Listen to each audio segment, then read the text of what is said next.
Hello kabayan, isa ka bang OFW na matagal nang nasa abroad at hanggang ngayon wala ka pa ring naiipon? Gusto mo na rin bang makauwi ng Pilipinas for good at makasama ang pamilya mo? I'm Kimberly Dino, dating OFW sa Singapore for 2.5 years. Kagaya ng karamihan, wala rin po akong naiipon sa pagiging DH ko for 2.5 years. Nandun yung pagod, puyat, sakripisyo at pagtitiis ko bilang isang domestic helper. Kaya po sa kakascroll ko sa Facebook, meron po akong isang negosyo na nakita na pwede palang gawin kahit busy sa trabaho, kahit hindi lumabas ng bahay, kahit patagulang, pwede mo siyang gawin at makakatulong to sa'yo para makaipon at makauwi ng Pilipinas. Kahit nandun yung takot at duda ko, sinubukan ko po na pakinggan yung negosyo na ino-offer nila sa akin. Kaya po ngayon, ito po yung nakatulong sa akin na kumita, makaipon at makauwi ng Pilipinas. Ginawa ko po itong negosyo na ito patago po sa loob ng CR. Kaya po nung nakaipon po ko, nag-break contract po ako, umuwi po ako ng Pilipinas, walang bahay, walang kahit ano na naipundar. Gagaya nga ng sabi ko, puro resibo lang ang naiipon ko nung time na yon.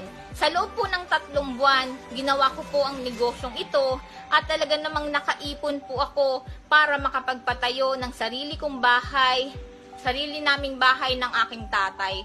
Kaya po nagpapasalamat ako sa negosyo na nakita ko dahil ito po yung nagbigay ng pangarap namin ng tatay ko. Ngayon po, kasama ko na po ang magulang ko, nakakapag-travel na po kami, nakakalabas po kami ng bahay para kumain sa restaurant, nakakapag-ipon na po ako. Dati, walang-wala talaga, na halos simot buong sahod ko sa isang buwan.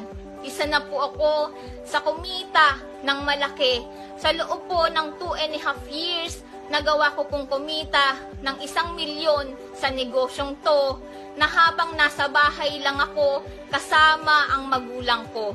Kaya kung ikaw, pangarap mo din na makaipon, makauwi, makasama ang pamilya mo, subukan mo ito.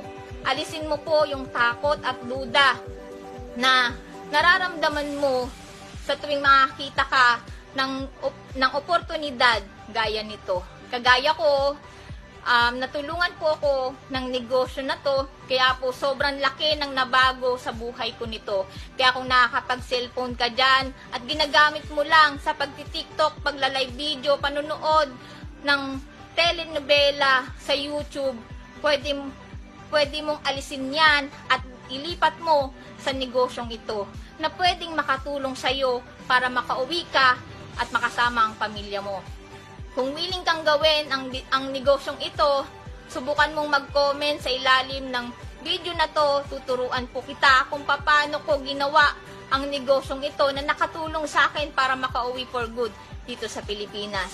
I'm Kimberly Dino, isa sa willing na tulungan ka para makasama mo na ang pamilya mo. God bless you all!